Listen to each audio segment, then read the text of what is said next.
아멘. 자, 하나님의 말씀 제목은 요한계시록의 7교회에 대한 말씀을 계속 드리고 있습니다.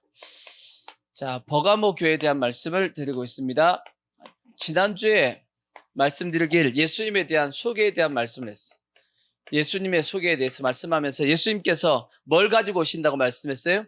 좌우의 날성 검을 가지신 예수님께서 오신다고 그랬는데, 예수님께서 좌우의 날성 검은 하나님의 말씀이었고 어떻게 영적으로 무장한지에 대한 말씀을 지난주 잠언에 있는 4장의 말씀을 가지고 지난주에 말씀을 드렸습니다. 기억이 안 나죠? 자, 그 다음에 이제 오늘 말씀 뭐냐? 칭찬입니다. 칭찬. 오늘 칭찬에 대한 말씀을 드리겠습니다. 칭찬. 예수님께서 버가모 교회에 대해서 어떻게 칭찬하셨는지, 우리도 예수님 앞에 칭찬받는 신앙이 꼭 돼야 됩니다. 아멘. 칭찬받아야죠. 그죠? 자, 뭘 칭찬하셨냐 하고 봤더니, 자, 13절. 내가 어디에 사는지를 내가 아노니 거기는 사탄의 권자가 있는 데라.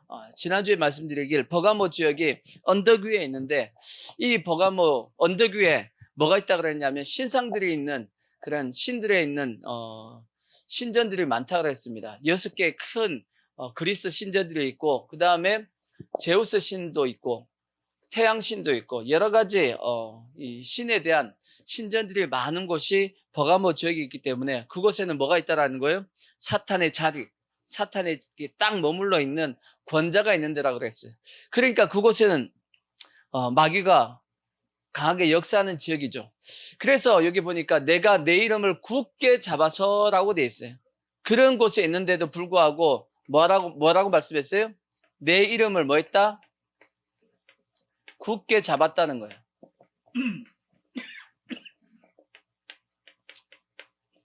여기 나와 있는 내 이름이 누구의 이름이에요? 예수 이름이죠. 예수의 이름. 우리와 마찬가지로 우리도 예수님의 이름을 굳게 잡을 수 있어야 됩니다. 그러면 예수님 앞에 뭘 받느냐면 칭찬을 받습니다. 아멘. 예수 이름을 굳게 잡았다라는 것은 뭘 알기 때문이냐면,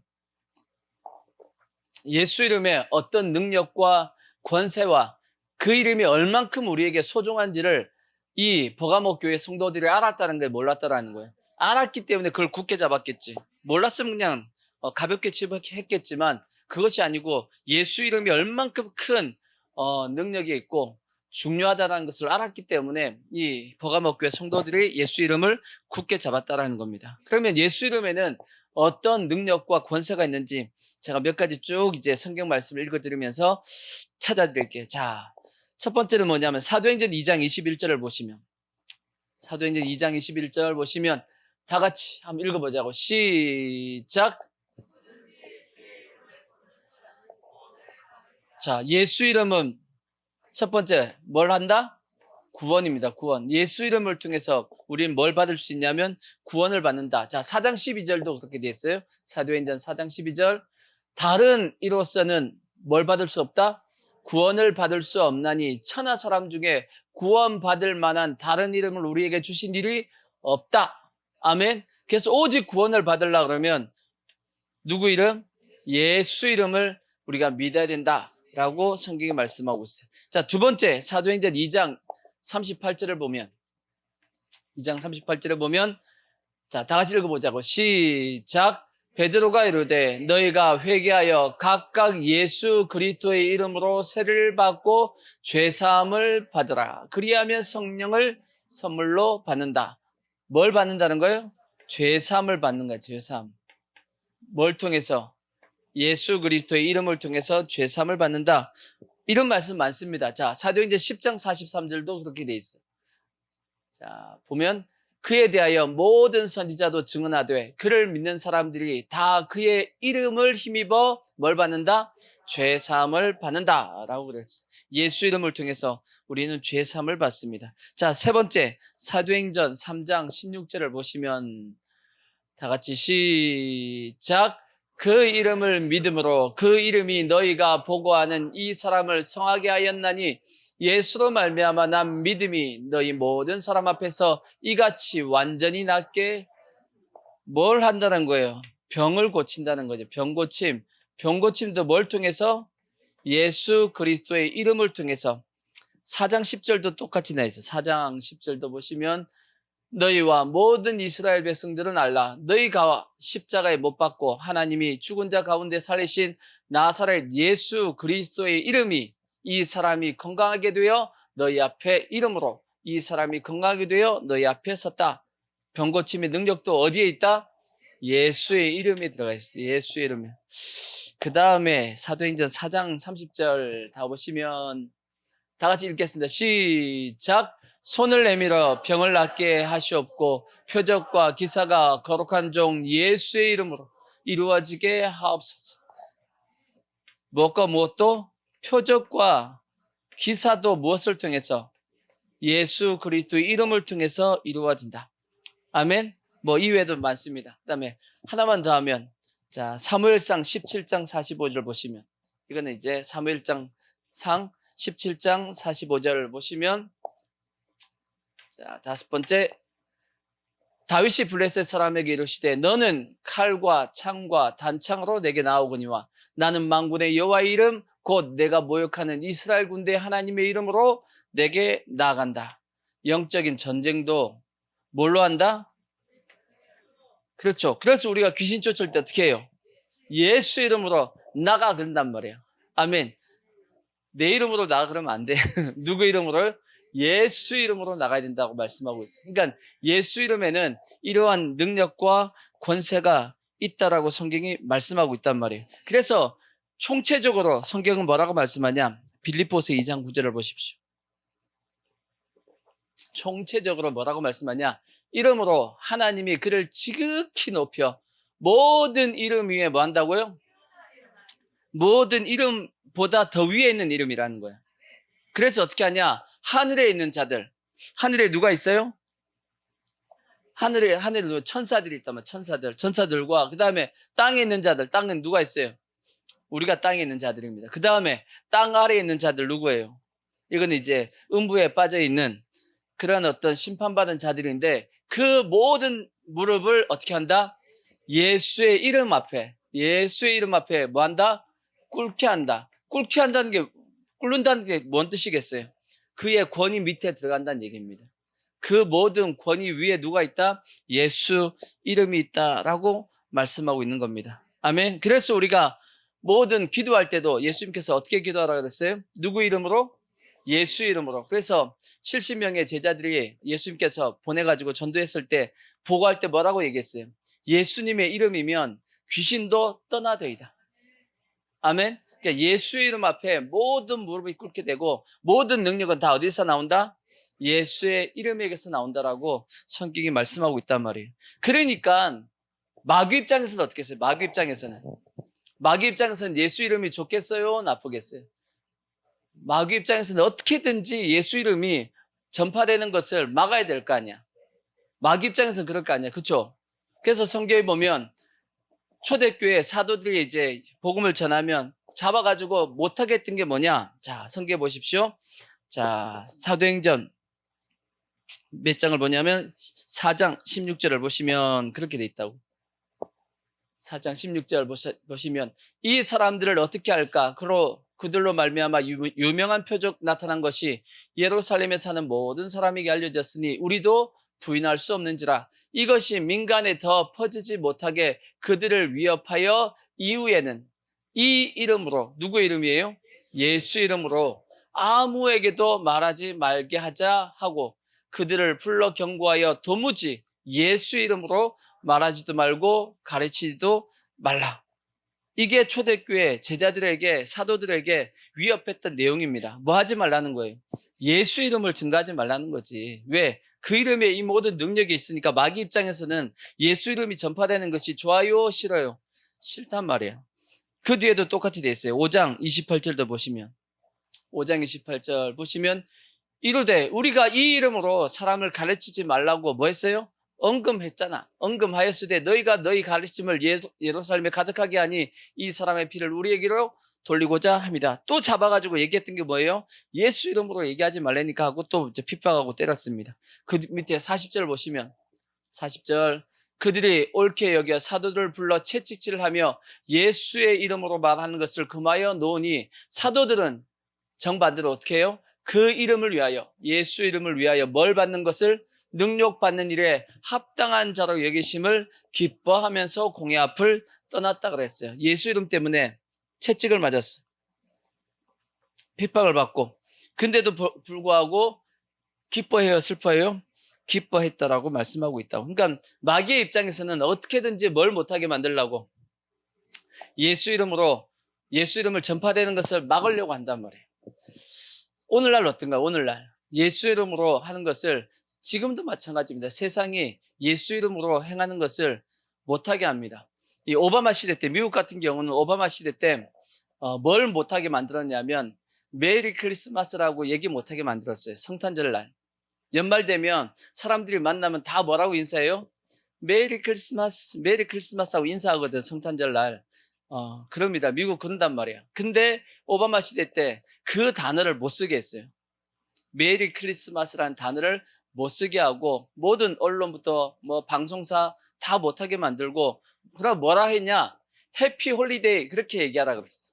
해피 홀리데이가 뭔 뜻이냐면 그냥 행복하게 재밌게 그냥 노는 날, 그런 뜻입니다. 그냥 성탄절은 무슨 날이라고요? 그냥 즐겁게 노는 날이다 라고 만들려고 했던 거야. 어떤 놈이? 오바마라는 놈이. 오바마는 기독교는 아닙니다. 제가 보기엔 이슬람이고 하여튼. 그런데 나쁜 놈입니다. 우리나라에 오바마 좋아하는 사람 되게 많은데 영적으로 보면, 신앙적으로 보면 완전히 마귀짓을 한 사람이 누구냐면 오바마입니다. 절대 예수 믿는 사람은 좋아하시면 안 돼. 그러니까 잘 봐야 돼. 저 사람이 진짜 신앙적인 사람인지 아니면 마귀가 좋아하고 있는 일을 하고 있는지를 성도들은 그 분별을 해야 될 거 아니야. 아멘? 그러니까 오히려 기독교 입장에서 누가 좋은 사람이냐? 트럼프가 좋은 거예요. 그러니까 트럼프는 다시 뭐 할 수 있게끔 만들었냐면 메리 크리스마스 하게끔 만들고 전도할 수 있게끔 만들었어요. 미국은 전도지 못 나눠줍니다. 저희들도 미국에 이제 1년 있을 때 전도할 수가 없어. 전도지 나누고 가면 잡혀가. 아니, 미국이 어떻게 세워졌어요? 청교도의 나라잖아. 청교도의 나라가 뭐예요? 예수 믿는 것, 예수님 잘 믿으려고 세운 나라가 미국인데 미국에서 뭘 못하게 해요? 오바마가 전도 못하게 만들었다고. 전도지를 나눠줄 수가 없어. 근데도 가끔씩 주유소에 같은 데 가면 할아버지 할머니들이 전도지 나눠줍니다. 받아보면 전도지야. 그러니까 할아버지 할머니들은 이제 몰래 이제 전도를 하시긴 하는데, 하여튼 그만큼 우리는 뭘 해야 되냐면 분별해야 됩니다. 분별. 우리나라도 지금 마찬가지예요. 연말 됐을 때 크리스마스의 분위기가 있어요, 없어요? 작년에 완전히 사라졌죠. 작년에 뭐 코로나 해가지고 더 사라졌고, 우리나라에서도 그나마 뭐 캐럴도 없어졌어. 캐럴도. 마귀가 크리스마스 때 원래 성탄절의 주인공은 누구예요? 예수님인데 그걸 뭘로 바꿔놨어요? 산타로 바꿔놨잖아. 산타로 바꿔놨다고. 그러니까 근데 이제는 아예 그것도 다 지우려고 하고 있는 것이 지금 그게 마귀의 전략이란 말이에요. 그러니까 절대 우리는 그 마귀의 전략에 넘어가면 안 되고, 교회는 더더욱더 성탄절의 문화를 살려야 됩니다. 그래서 실제 뭐도 해야 되냐면 새벽송 같은 것도 해야 되는데, 새벽송 하면 또 난리가 나. 또 시끄럽다고 밤늦게 난리가 나고 하는데, 그러니까 우리가 한 20년 전, 10여 년 전만 하더라도 모든 교회가 다 뭐 했냐면 성탄절 전날 새벽송 했다고요. 그러니까 길에서 다른 교회 팀들 만나면 어떻게 해요? 지나가면서 메리 크리스마스, 메리 크리스마스 하고 이렇게 인사하면서 지나갔던 게 기억이 나는데, 지금은 새벽송 하는 교회가 없어요. 새벽송 하면 난리가 납니다. 그리고 할 수도 없는 것이 아파트 입구에서 막아버려요. 문을 안 열어주고, 또 찬송하면 옆집에서 막 관리실에다가 연락해가지고 시끄럽다고 막 이렇게 하니까 그게 할 수도 없어. 하여튼 예수 이름에 이러한 능력과 권세가 있으니까 우리는 예수 이름을 우리도 어떻게 해야 돼요? 굳게 잡아야 됩니다. 굳게 잡아야 되는데, 근데 이렇게 사용하면 안 돼. 절대 예수 이름을 부적과 같이 사용하면 안 돼. 뭐처럼? 부적처럼. 부적이 뭐예요? 부적은 뭐 하는 거예요? 우리가 강시 영화 같은 데 보면 강시 이마에다 뭘 붙이면? 부정만 딱 붙이면 강씨가 막 뛰어다니다가도 가만히 서 있잖아. 그런 거 보셨지? 그런 것처럼 예수 이름 하면 또 비슷한 게 뭐냐면 저기 미국 같은 경우는 이게 드라큘라나 이렇게 나오면 그 앞에다 먹닥대요. 십자가 되면 드라큘라가 도망가잖아. 절대 안 그렇습니다. 그게 뭐냐? 그 부적으로 쓰는 거야. 근데 예수 이름, 십자가 이런 건 절대 부적이 되면 안 돼요. 그러니까 부적처럼 썼다가 성경에 보면 혼난 사람들이 있어. 성경에 보면 자 사도행전 19장 13절 보면 나오잖아요. 스게와의 7 제사장의 아들이 예수 이름을 부적처럼 썼다가 완전히 그냥 자 이에 돌아다니며 마술하는 어떤 유대인들이 시험 삼아 악귀 들린 자들에게 주 예수의 이름을 불러 말하되 내가 바울이 전파하는 예수를 의지하여 너희에게 명하노라 하더라. 그러니까 이 유대인 마술사들이 귀신을 쫓는데 저 사람들 예수 믿는 사람이에요? 안 믿는 사람이에요? 안 믿는 사람이야. 안 믿는 사람인데 사도 바울이 예수 이름으로 귀신 쫓아내는 걸 보고 자기들도 해본 거야. 근데 돼요? 안 돼요? 안 돼. 보니까 유대의 한 제사장 스게와의 7 아들도 이 일을 행하더니 악귀가 대답하여 이르되 내가 예수도 알고 바울도 알거니와 너희는 누구냐 하며 악귀 들린 사람이 그들에게 뛰어올라 눌러 이기니 그들이 상하여 벗은 몸으로 그 집에서 도망한지라. 얻어 터지고 옷까지 다 뺏기고 도망갔다는 얘기입니다. 귀신이 여러분 귀신 들리면 힘이 세집니다. 귀신이 힘이 세지거든. 그러기 때문에 귀신이 그냥 그 사람들을 두들겨 패고 결국은 이제 쫓겨났다라고 하는 그런 얘기가 있단 말이에요. 그러니까 예수 이름을 사용할 때는 절대 뭐처럼 사용하면 안 된다?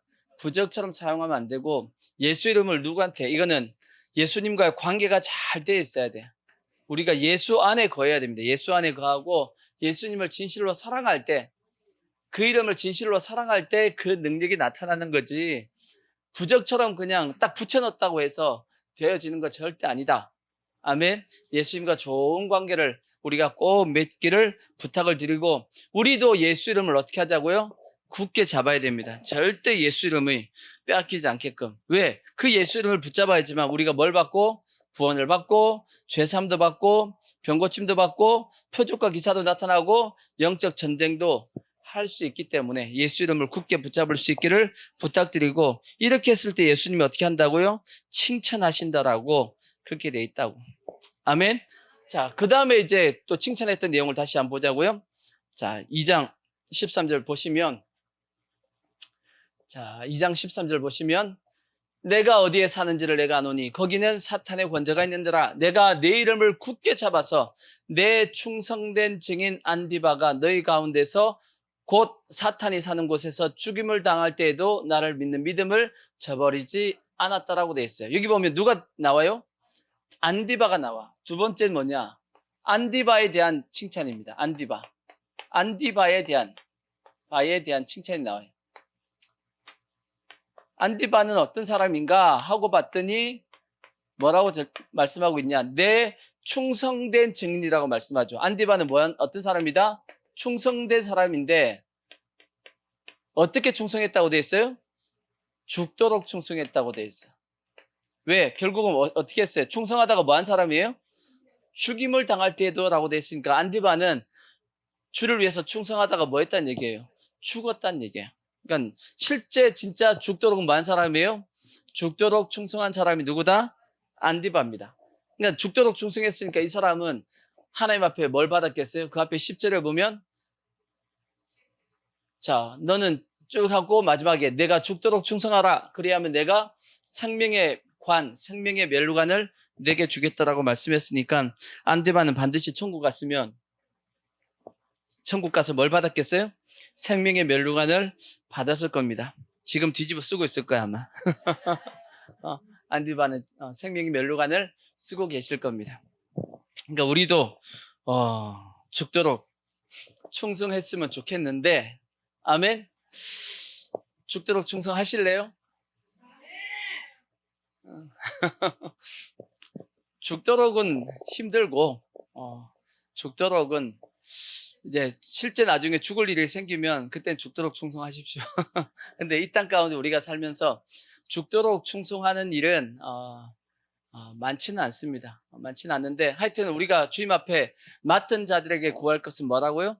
충성이라고 말씀했으니까 우리는 다 주님 앞에 청직이잖아. 맡은 자로서 충성하는 삶은 살아갑시다. 아멘. 그럼 성경에 어디에 충성하라 그랬냐? 제가 자주 말씀드리듯이 세 가지 충성에 대한 말씀을 제가 가끔씩 드렸습니다. 세 가지의 충성을 하라고 되어 있어요. 자, 어디 있냐?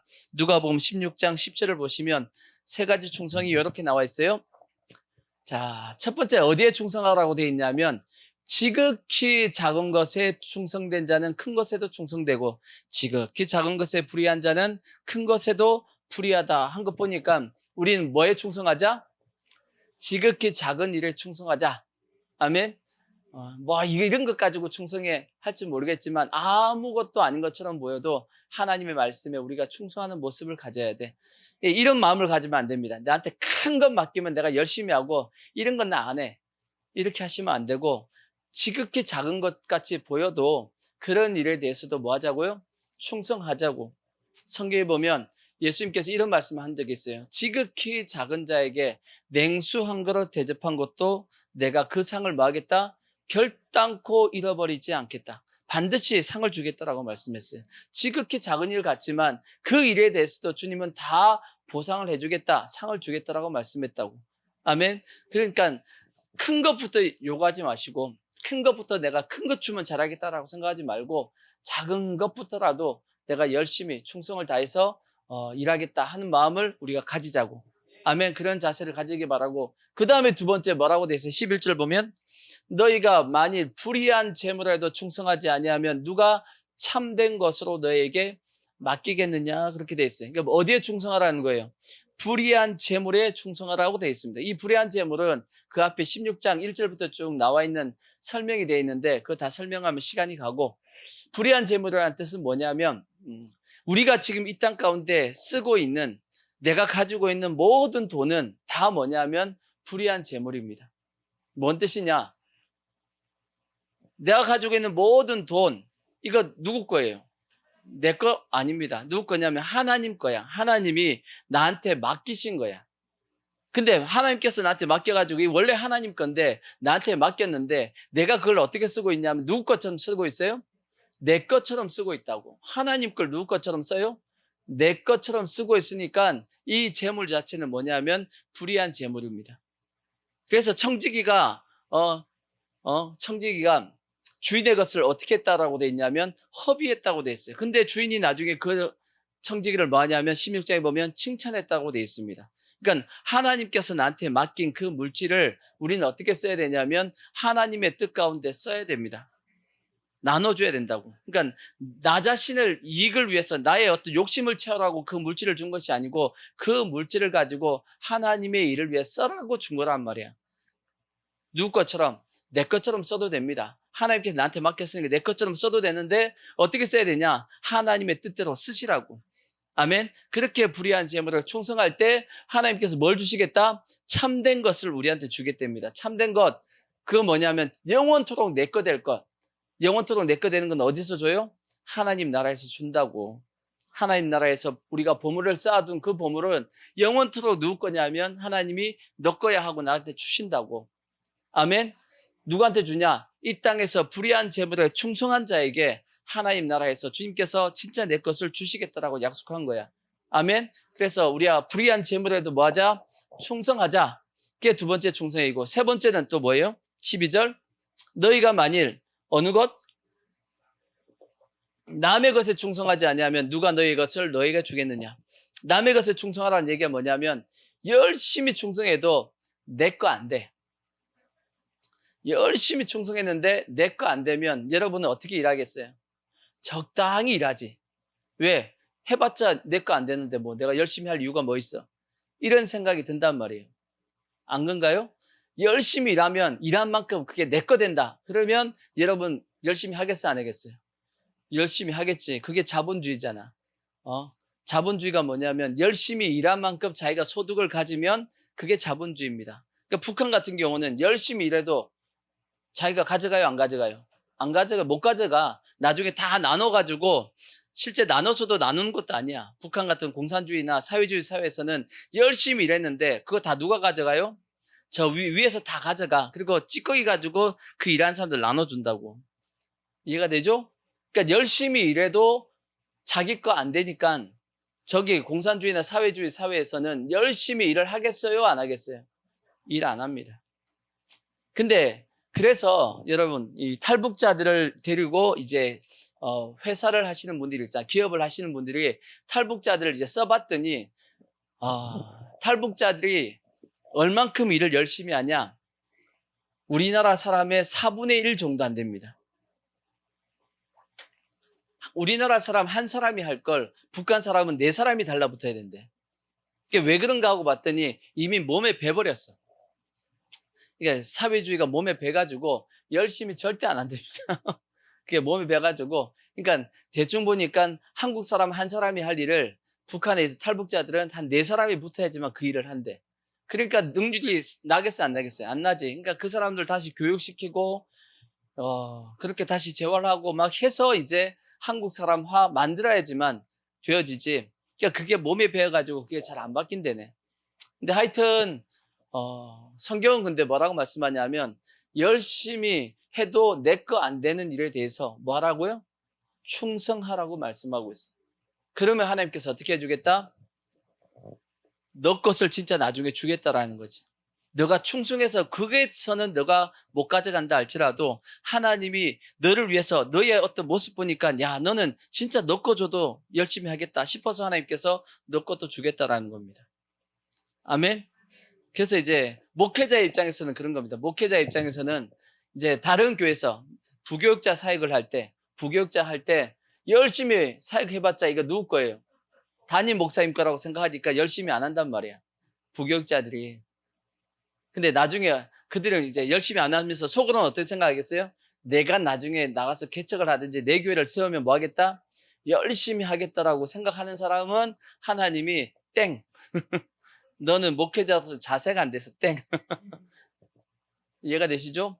남의 것, 내가 아무리 열심히 해도 내 거 안 된다 할지라도 거기서 충성할 때 하나님이 진짜 너 것을 위해서 예배해 두시고 나중에 주시겠다라고 말씀했으니까 여러분 절대 머리 굴리면 안 돼.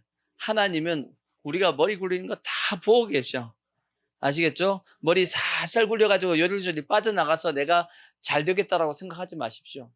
무던하게 하나님의 말씀을 붙잡고 무던하게 우리가 가야지만 하나님이 그 사람에게 축복한다라는 것을 꼭 기억하셔야 돼. 그리고 이제 이렇게 이제 3가지 충성이 있고 또 우리가 뭘 충성해야 되냐? 자, 달란트에 위에 보시면 마태복음 25장 21절 보면 이런 말씀 있죠?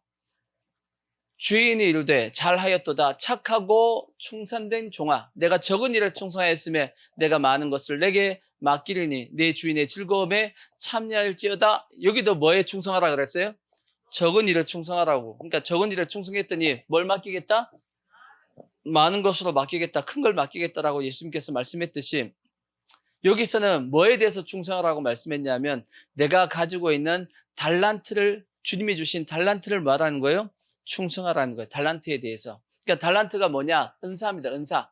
주님께서 나에게 주신 은사가 있다고. 그 은사를 우리는 허비하면 안 돼. 허비하지 마시고 그 은사를 뭐 해야 되냐면 주를 위해서 충성하고 써야 됩니다. 그러니까 은사는 뭐냐? 은사를 보통 3가지가 은사라고 그래요. 신령한 하나님의 은사 말고 신령한 하나님의 은사. 하나님께서 부어준 그런 은사 말고 우리의 삶 속에서 주어진 은사가 있는데 크게 3가지입니다. 첫 번째가 뭐냐면 남보다 더 잘하는 게 있어. 남보다 더 잘하는 게 있습니다. 그거는 하나님께서 나에게 주신 뭐다? 은사다. 그걸 가지고 주를 위해서 뭐라고 말씀하냐면 충성하라고 말씀하고 그 다음에 더 잘하는 것뿐 아니라 남들보다 더 많이 가진 게 있어. 아시겠죠? 물질도 마찬가지고 더 많이 가진 걸 가지고 주를 위해서 뭐하라? 충성하라고 말씀했어. 그 다음에 또 한 가지 뭐냐면 남들이 없는 상처와 아픔이 있으면 그걸 가지고 뭐하라? 충성하라고 말씀하고 있어요. 그게 은사래. 남들이 가지고 있지 않은 어떤 상처가 있으면 그 사람이 그게 은사가 된단 말이에요. 왜냐하면 자기와 비슷한 사람이 또 만나면 어떻게 해요? 위로해 줄 수 있고 품을 수 있고 왜? 그런 아픔이 없는 사람은 그런 아픔이 있는 사람을 무시한다고. 근데 그 아픔을 겪었던 사람은 어떻게 해요? 그 사람은 품습니다. 왜? 그게 얼마나 아픈지를 안다고. 왜? 자기가 경험을 해봤으니까. 그것이 다 뭐가 되어진다? 그것이 다 은사가 된다고. 그런 걸 가지고 뭐 하라는 거예요? 충성하라는 충성. 그래서 하나님이 우리에게 충성을 요구할 때는 절대 없는 것 가지고, 없는 것을 가지고 충성하라고 말씀 안 합니다. 하나님은 주시고 충성하라 그래. 아시겠죠? 나에게 있는 것 가지고 충성하라 그러니까 여러분, 주를 위해서 충성하는 데 있어서, 그래서 우리는 억지로 하시면 안 돼. 주의 일은 기쁘게 해야 되고 즐겁게 해야 돼. 아시겠죠? 절대 교회 일을 하면서, 주의 일을 하면서 입에서 투덜투덜 하면서 교회를 하시면 안 돼. 아시겠죠? 상 다 까먹어요. 일하면서 상 까먹는 사람 많아. 근데 성도들 보면 투덜투덜 하면서 일하시는 분들이 있는데, 그 사람들은 열심히 일을 해놓고 상은 다 빼먹어. 상을 다 까먹는다고. 그러니까 하나님이 일을 하시면 기쁘게 즐겁게 하시고, 교회에서도 무리하게 어떤 일을 시키는 것이 아니고 충분히 여러분이 할 만한 걸 맡기고 시키기 때문에, 그 일에 내가 능력이 안 된다 할지라도 열심히 하면 됩니다. 하나님은 꼭 잘하기를 원하는 것이 아니고 그 일에 대해서 어떤 자세를 가지고 일하는지 그걸 보시기 때문에. 아멘. 그래서 실력 있고 능력 있는 세상 사람을 교회에서 쓰지 않는단 말이에요. 아멘. 그러한 우린 충성의 모습을 꼭 가지시길 부탁을 드리고, 그래서 우리가 죽도록 충성은 못한다 할지라도 하나님께서 나에게 주신 은사에 맞게끔 우리가 열심히 충성을 할 수 있는 그런 모습이 꼭 되기를 부탁의 말씀을 드리겠습니다. 아멘. 자, 그 다음에 이제 안디바에 대해서 또 뭐라고 말씀했냐면, 다시 계시록 2장을 보시면 안디바에 대해서 뭐라고 말씀했냐? 13절. 내가 내 이름을 굳게 잡아서 내 충성된 증인 안디바가. 안디바는 뭐였다? 증인이었대. 증인. 누구에 대한 증인이겠어요? 이거는 예수님에 대한 증인이지. 예수님에 대한 증인. 그러니까 나를 통해서 세상에 누가 증거돼야 돼요? 예수님이 세상에 알려져야 된다고. 아멘. 그래서 성경은 뭐라고 말씀하냐면, 너희는 빛과 소금이 되라고 말씀했어요. 아멘. 그러니까 빛이 되어서 많은 사람들이 보고, 야, 저렇게 예수 믿네, 참 나도 예수 믿어야겠다, 이렇게 생각하게끔 우리가 예수 믿어야 돼. 아멘. 또 소금이니까, 소금은 뭐 하는 거예요? 희생하는 거지. 세상에 썩지 않게끔 만드는 거지. 그죠? 그러니까 그런 모습으로 세상 사람이 예수님을 믿어야겠다, 이렇게 인정할 수 있게끔, 그렇게 예수 믿는 사람이 누구냐면 그게 증인입니다. 근데 이 증인의 헬라가 뭐냐면, 헬라에 보면 마르티스라고 돼 있어. 마르티스. 이게 원은 뭐냐면 순교자라는 뜻입니다. 순교자. 순교자라는 뜻인데, 순교까지 해서 예수님을 증거할 수 있으면, 증인이 될 수 있으면 참 좋겠지만, 우리나라에서는 뭐 순교할 일은 없어. 우리나라에서는 그렇게 순교할 일은 없고, 하여튼 우리의 삶 가운데 절대 예수 이름이 나 때문에 모욕을 받지 않게끔, 로마서 2장에 있는 말씀처럼 유대인들을 향해서 사도 바울이 막 책망했단 말이에요. 너희들 때문에 하나님이 모독을 받는다라고 책망을 했다고. 절대 우리가 예수 믿는다 그러면서 세상에 나와가지고, 그러니까 예수 믿는다 그러면서 동네 욕먹고 다니면 안 돼요. 아시겠죠? 예수 믿으면 예수 믿는 사람처럼 행동해야 돼. 아시겠죠?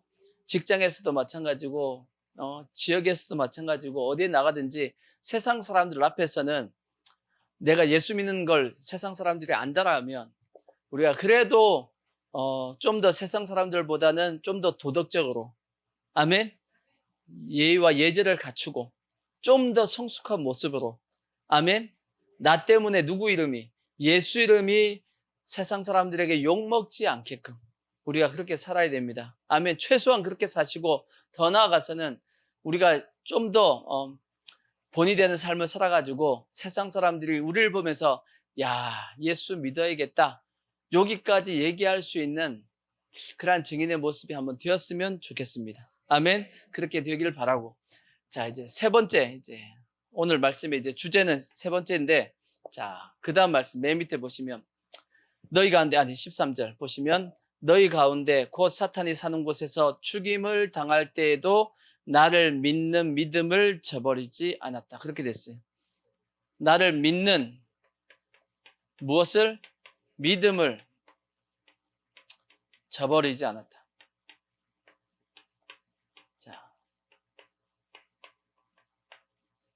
자, 근데 믿음을 저버리지 않았는데 언제냐?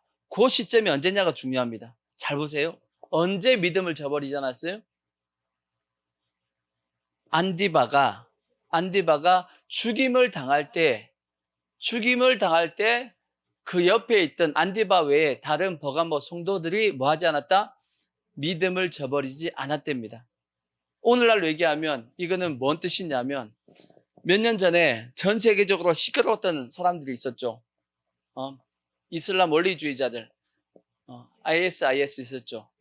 여러분 그 유튜브의 동영상 속에서 뜬 것들이 있어요. 그 사람들이 그 예수 믿는 사람들 죽이는 거 봤죠. 어떻게 죽여요? 엄청나게 비참하게 죽였어요. 칼로 그냥 목을 자르고 하는 게 실제 동영상에 떴어요. 이게 몇 사람을 다 무릎을 꿇고 뒤에서 뭐라 하더니 그냥 칼로 그냥 찍는데, 그래서 보면서 어떤 생각이 드냐면 한 칼에 그냥 죽었으면 좋겠는데. 동영상 안 봤나요? 한 칼에 죽었으면 좋겠어. 우리가 영화나 드라마 같은 데 보면 한 칼에 그냥 죽잖아. 그럼 얼마나 좋아. 근데 한 칼에 안 죽어. 이게 칼이 더뎌서 그런지 한 칼에 죽은 게 아니라 몇 번을 쳐서 죽입니다. 그거 봤죠? 그거 봤는데, 근데 한번 이런 생각을 해보자고요. 쫙 무릎을 꿇혀놨어. 한 사람을 죽였습니다. 근데 그 옆에 사람한테 얘기합니다. 예수 믿을래 안 믿을래? 그러면 여러분 뭐라고 얘기하겠어요? 안 믿을래, 살려줘, 이렇게 할 거예요? 근데 이 버가모 교회가 어떻게 했다라는 얘기예요. 난 그래도 예수 믿을 거야. 그렇게 했다는 뜻이에요. 지금 왜? 옆에서 지금 안디바가 뭐 했어요? 죽임을 당할 때에도 나를 믿는 믿음을 저버리지 않았다는 것은 옆에서 죽는 걸, 예수 믿는 것 때문에 죽는 걸 봤는데 물어본 거예요. 너 예수 믿을래 안 믿을래? 라고 한 거예요. 그러면 여러분은 난 그래도 죽여 나 예수 믿을 거야, 그럴 거예요? 아니면 살려줘 여기서는 뭐 난 끝까지 믿는다라고 얘기할지 몰라도 막상 저 상황이 되면 주의 아버지, 저 상황이 되더라도 끝까지 예수님은 부인하지 않고 순교, 하나님 내가 어떤 이런 복을 받아서 순교할 수 있는 복을 주십니까? 해가지고 감사하고 잘려 죽든지 그럴 수 있는 믿음이 되면 그게 지금 버가모 교회의 그 믿음이야. 버가모 교회의 믿음. 아멘. 우리가 그런 믿음을 가질 수 있기 바랍니다. 실제적으로 저기 미국에 가끔씩 총기 사고가 나잖아요. 미국에 총기 사고가 날 때 그런 일들이 있었어요. 총기 사고가 나는 그 상황에서 이 범인들이 진짜 그런 적이 있었답니다. 너 예수 믿을래 안 믿을래 하고 안 믿는다 그러면 부인하면 내가 살려주고 믿는다 그러면 죽인다 했는데 학생들이 난 그래도 예수 믿는데 갖고 많이 죽었어. 그런 적이 있었습니다. 기억이 예전에 그런 적이 한번 있었는데 우리도 총 앞에 칼 앞에 예수님을 부인하지 않는 그런 신앙이 돼야지. 그런 믿음의 모습이 되자고. 믿는 믿음을 뭐 하지 않았다고요? 저버리지 않았다라고. 근데 예수님이 하신 말씀이 있어. 예수님이 하신 말씀이 뭐냐? 누가복음을 보시면, 누가복음 18장 8절을 보시면, 금요기도회 때 잠시 이 말씀을 드렸죠. 내가 너희에게 이르노니 속히 그 원한을 풀어주시리라. 그러나 인자가 올 때니까 언제예요? 예수님이 재림할 때, 그러니까 오늘날입니다. 오늘날 마지막 때 세상에서 뭘 보겠느냐? 세상에서 믿음을 보겠느냐라고 말씀했어요. 저것은 믿는 사람이 많다란 뜻이에요? 아니면 믿음 있는 사람이 적다란 뜻이에요? 믿음 있는 사람이 그만큼 없다, 그 뜻입니다. 마지막 때가 되면 될수록 믿는 사람들이 그만큼 적어진다, 그런 뜻이거든. 그러니까 마지막 때가 되면 그만큼 뭘 지키기가, 믿음을 지키기가 어려워진다, 그 뜻입니다. 그러니까 우리는 어떻게 해야 되냐? 믿음을 지켜야 됩니다. 아시겠죠? 지금 전 세계적으로도 지금 마지막 때가 지금 되어 가다 보니까 전 세계 교회가 지금 솔직히 다 무너졌다고. 유럽의 교회 다 무너졌죠? 뭐 얘기하기로는 유럽의 유럽 사람들이 교회 가는, 예수 믿는다라고는 얘기하는데 주일날 교회를 안 가. 유럽 사람들이. 근데 교회 가는 퍼센트가 몇 퍼센트냐? 한 1%가 안 됩니다. 예수 믿는데 1% 가는 거예요. 근데 주일 성수를 안 한다는 얘기예요. 미국은 어떠냐? 미국은 그나마 예수 믿는, 그리고 예수 잘 믿는 지역들이 있습니다. 그러니까 보수 지역 같은 경우는 예수 잘 믿는 지역들이 있는데, 그나마 미국은 명맥이 지금 현재 이어져 가고 있는데, 미국의 신앙도 지금 거의 다 무너져 버렸고, 그나마 어디에? 중국의 지하교회가 그나마 이제 살아있고, 그 다음에 한국의 교회가 일부 또 살아있습니다. 그 외 전 세계 교회들 지금 믿을 수가 없어요. 지금 무너지고 있고, 오히려 지금 이슬람권에 지금 복음이 약간씩 들어가고 있는 그런 시점인데, 전 세계 지금 믿음이 점점 약해져 가고 있는 것이 지금 시점이란 말이에요. 그래서 우리가 가끔 말씀드린 것처럼 다시금 이 대한민국을 다시금 이 성령의 불을 일으켜가지고 주님이 오시기를 예비하는 그 일에 우리가 다시 동참하자 하면서 말씀을 드리고 있는 거잖아. 그죠? 다시 한번 불을 일으켜가지고 이 꺼져가는 불을 일으켜서 다시 한번 믿음으로 한번 반짝 한번 주님이 오시기를 예비하는 그 일에 우리가 동참하는 삶이 그거 하다가 주님 앞에 가야지. 아멘? 그런 모습을 한번 해보자라는 건데, 근데 문제는 뭐냐면 점점 시대가 가면 갈수록 믿음이 세진다, 약해진다. 믿음이 약해진다 하고 말씀하고 있단 말이에요. 그러니까 우리는 믿음이 더 강건해질 수 있게끔 절대 믿음을 저버리지 않는 그러한 신앙을 가지기를 바랍니다. 근데 지금 이 시대는, 지금 우리가 사는 이 대한민국은 순교의 믿음을 얘기하고 있지는 않습니다. 우리에게 너 예수 믿으면 죽어? 그런 어떤 일은 별로 없어요. 그런 일이 있었어요? 그런 건 없었지. 그러니까 지금 우리의 믿음은 어떤 믿음이어야 되냐? 제가 이제 금요 기도회 때 누구에 대한 믿음을 말씀을 드렸냐면 백부장의 믿음에 대한 말씀을 드렸어. 백부장. 예수님이 이 땅에 계셨을 때 백부장을 향해서 뭐라고 말씀했냐면, 이스라엘 중에 이만한 믿음을 내가 만나보지 못했다라고 말씀했어. 이만한 믿음. 그러니까 유대인들 중에는 백부장만한 믿음을 보지 못했다라는 겁니다. 그럼 이 백부장의 믿음의 핵심이 뭐였냐? 백부장의 믿음의 모습이 여러 가지가 있지만 그 중에 가장 핵심적인 내용이 뭐냐면, 자, 누가복음 7장 7절을 보시면, 그러므로 내가 주께 나아가기도 감당하지 못할 줄을 알았나이다. 말씀만 하사 내 하인을 낫게 하옵소서. 백부장의 믿음의 핵심은 뭐냐면 말씀만 하사예요. 말씀만 뭐 하사? 말씀만 하사. 말씀만 하시면, 예수님께서 말씀만 하면 뭐 하겠다는 거예요? 내 하인이 낫습니다 라고 말씀한 거예요. 말씀만 하면, 예수님께서 말씀만 하면 내 하인은 낫습니다 라고 한 거예요. 그래서 예수님께서 말씀을 했죠. 그랬더니 어떻게 됐어요? 그 하인이 나았다라고 성경에 되어 있다고. 한번 물어보겠어요. 여러분은 기도할 때 하나님 앞에 말씀을 구해요? 아니면 현상이나 아니면 현찰을 원해요? 여러분이 기도할 때 하나님 나에게 말씀을 주옵소서 그렇게 기도해요? 아니면 하나님 주시옵소서 그렇게 기도해요? 하나님 뭘 달라는 거예요, 여러분? 하나님 이렇게 해 주시옵소서라고 기도하지 하나님 말씀을 주옵소서라고 기도 안 한다고. 여러분 말씀을 달라고 기도해요, 여러분?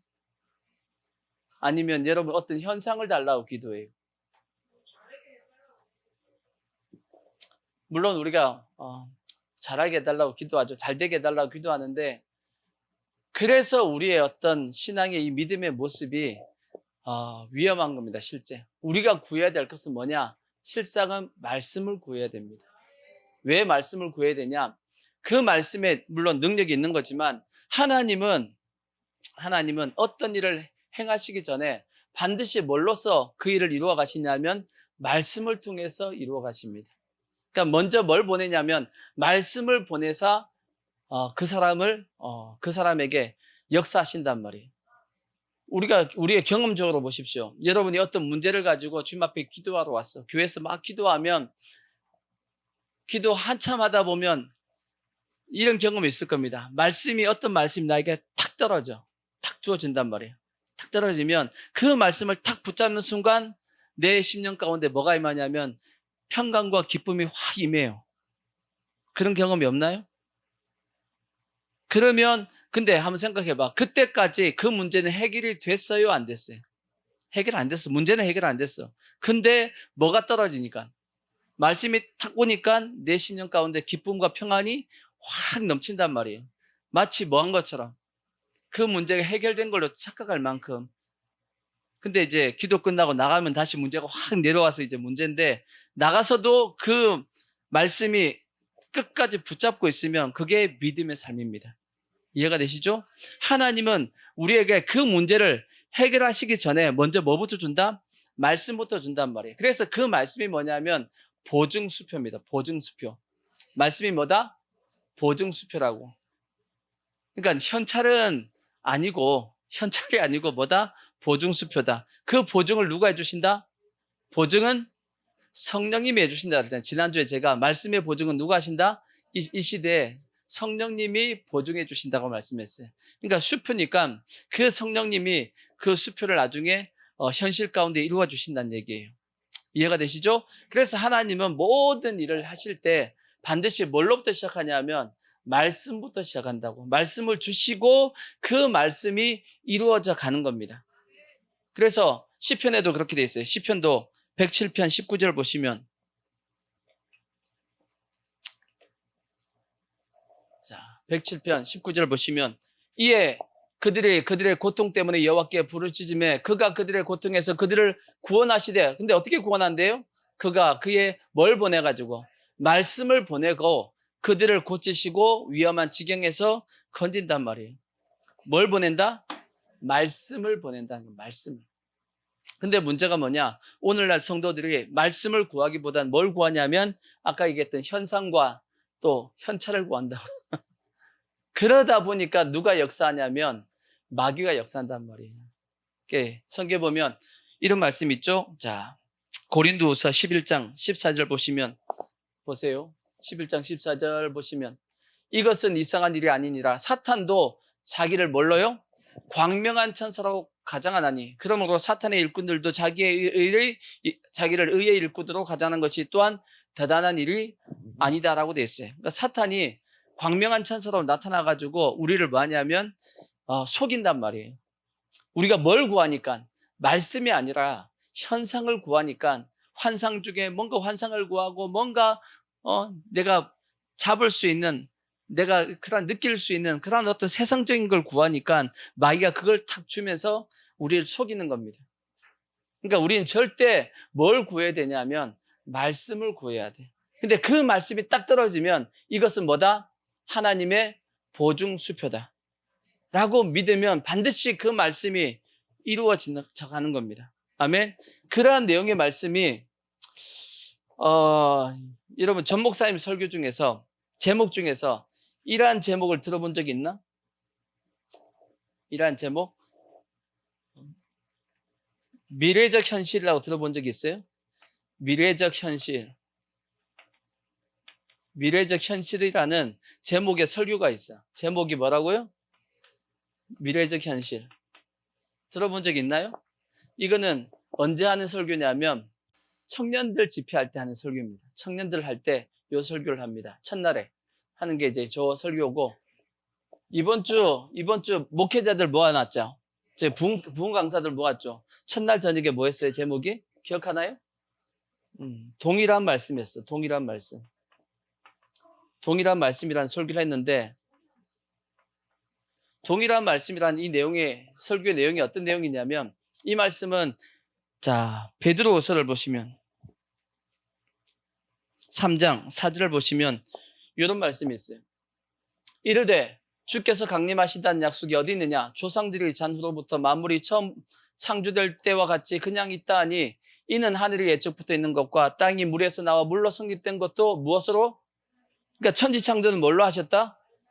하나님의 말씀으로 창조했다는 거예요. 그렇죠? 말씀으로 된 것을 그들이 일부러 잊으려 함이로다. 그러니까 세상 사람들은 그걸 뭐 하려고 한다? 부정하려고 한다. 잊으려고 한다. 하지만 이로 말미암아 그때 세상은 물이 넘침으로 멸망하였지. 노아 때는 물로 심판을 받았지만 이제 하늘과 땅은 그 무엇으로?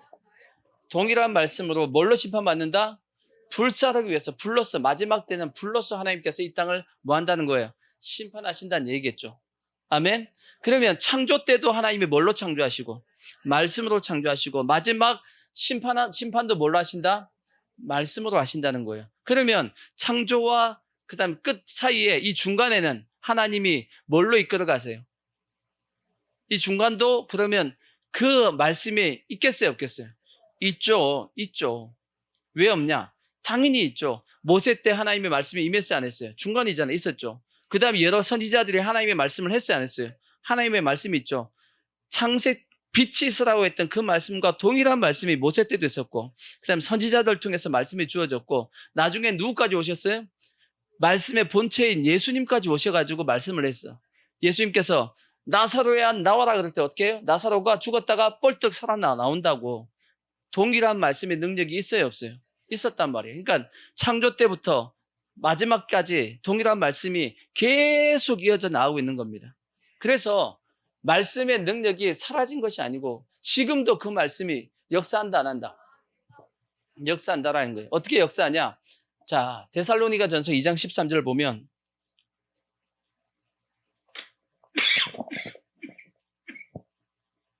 이러므로 우리가 하나님께 끊임없이 감사함은 너희가 우리에게 들은 바 하나님의 말씀을 받을 때 뭘로 안 받고 사람의 말로 받지 않고 하나님의 말씀으로 받으니 진실로 뭐하다? 그러하다. 이 말씀이 또한 누구에게? 너희 믿는 자 가운데서 역사한다라는 거예요. 그러니까 전하는 사람이 중요한 것이 아니고 그것이 누구의 말씀이라면 하나님의 말씀이라면 그 말씀은 동일한 능력과 힘을 가지고 파워를 가지고 지금도 역사한다라는 겁니다. 아멘. 그게 전체적인 내용이 뭐냐면 동일한 말씀이야. 지금도 그 말씀은 우리에게 임한다, 안 임한다? 임한다라는 거예요. 아멘. 그러니까 부흥 강사들에게 얘기한 게 뭐냐면 첫날 저녁 그 동일한 말씀을 받자로 얘기한 거예요. 그 동일한 말씀이 있어야 된다. 그 말씀을 받으면 그 말씀이 역사한다라는 거죠. 똑같은 원리입니다. 미래적 현실이라는 뜻이 뭐냐면 미래에 이루어질 일이지만 이것은 마치 뭐와 똑같다? 현실과 똑같은 거다. 어떤 내용이냐? 설교의 내용이 뭐냐면 하나님이 어떤 사람을 부르실 때는 제일 처음 불렀을 때 하나님께서 뭘 보여주시냐면 너의 미래에 있을 것을 보여주신다라는 거예요. 먼저 뭐부터 하시고? 말씀부터 하시고 그 말씀의 방향으로 그 사람을 뭐한다? 이끌어간다 그 뜻입니다. 자, 아브라함 보십시오. 아브라함. 하나님께서 아브라함에게 뭐라고 말씀했어요? 너는 본토 지적 아비 집을 떠나 내가 너에게 지시할 땅으로 가라. 그리하면 너로 큰 민족을 이루고 너를 복의 근원이 되게 해주겠다라고 말씀했다고. 그에게 먼저 말씀을 했죠. 그리고 그의 인생을 어떻게 이끌어가요? 그 말씀으로 끌고 가는 거야 이제. 근데 문제는 뭐냐? 아브라함의 그 말씀을 믿어서 순종하면 좋은데 그 말씀을 안 믿으면 하나님께서 징계하셨단 말이에요. 이해가 되시죠? 아브라함만 그랬냐? 이삭은 동일한 말씀이 주어졌어요? 안 주어졌어요? 주어졌어요, 성경에. 자, 히브리서 11장 7절 보면 주어졌더라고 돼 있어요. 9절 보시면 9절. 믿음으로 그가 이방 땅에 있는 것 같이 약속의 땅에 거류하여 무엇으로? 동일한 약속을 유업으로 함께 받은 이삭과 야곱. 아브라함과 동일한 약속을 누가 받았다? 이삭도 받았고 그 다음에 야곱도 받았다는 거예요. 똑같이 하나님의 말씀을 받고 하나님께서 그 말씀을 가지고 그를 뭐 했다? 이끌어갔다라는 얘기입니다. 아브라함, 이삭, 야곱만 그러냐? 아니죠. 요셉도 똑같습니다. 요셉은 어렸을 때 뭘 봤어요? 꿈에서 12별, 해, 달 그거 봤단 말이에요. 이해가 되시죠? 그걸 보면서 요셉은 하나님 앞에 나중에 어떻게 쓰임받을지 봤어요, 안 봤어요? 그 꿈이 그를 뭐 하는 거냐면 이끌고 가시는 거예요. 그 다음에 모세. 모세는 안 그랬냐? 모세도 하나님께서 먼저 다 보여주셨어요. 그 보여주시고 이끌어 가셨고, 여호수아 똑같습니다. 여호수아에게 뭐라고 말씀했냐? 너 모세처럼 만들어줄게. 여호수아에게 하셨던 말씀이에요. 모세처럼 해줄게. 그래서 하나님께서 여호수아를 모세처럼 이끌어 가신 겁니다. 다윗도 제일 처음에 다윗이 능력이 있어가지고 처음부터 썼냐? 아니에요. 하나님께서 다윗을 왕으로 먼저 세우고 나서 왕으로 기름은 부었는데 아직 왕이 안 됐어. 근데 뭘로 만들어가요? 왕으로 만들어가요. 이해가 되시죠? 구약만 그러냐? 신약은 베드로, 요한, 야고보 하나님께서 부르실 때 뭘로 불렀어요?